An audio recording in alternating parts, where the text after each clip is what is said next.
அனைவருக்கும் வணக்கம். இன்று ஆடிப்பெருக்கு சிறப்பு பற்றியும், புதுமண தம்பதிகள் ஏன் தாலி பிரித்து போடுகிறார்கள் என்பதையும், தாலி சரடு மாற்ற நல்ல நேரம் பற்றியும் தெரிந்து கொள்வோம்.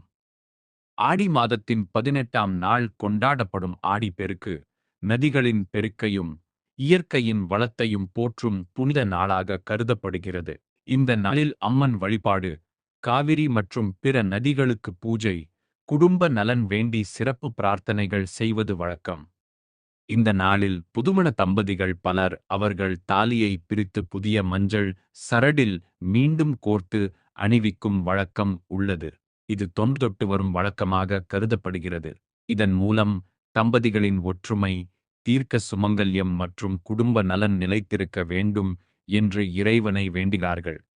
மேலும் திருமணமான பெண்கள் தாலி சரடை மாற்றி புதிய மஞ்சள் சரடாக மாற்றுவதும் பல குடும்பங்களில் நடைபெறுகிறது. பழைய சரடை மாற்றி மஞ்சள் பூசி புதிய சரடில் தாலியை அணிவது மங்களகரமானதாக நம்பப்படுகிறது. இப்பொழுது தாலி சரடு மாற்றும் நல்ல நேரத்தை பற்றி தெரிந்து கொள்வோம்.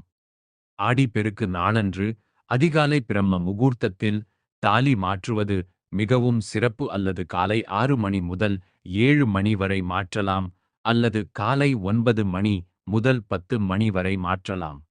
புதுமண தம்பதிகள் அருகில் உள்ள ஆற்றில் குளித்துவிட்டு குடும்ப வழக்கப்படி அல்லது அருகிலுள்ள கோவிலில் பூஜை செய்து மாற்றுவது நல்லதாக கருதப்படுகிறது. உங்கள் குடும்ப ஜோதிடர் அல்லது கோவில் அர்ச்சகர் கூறும் நேரத்தை பின்பற்றினால் இன்னும் சிறப்பு.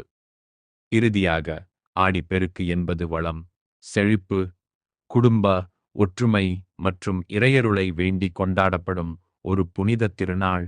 அனைவரின் இல்லங்களிலும் மகிழ்ச்சி, ஆரோக்கியம் மற்றும் வளம் பெருக இறைவனை வேண்டிக் கொள்வோம். நன்றி, வணக்கம்.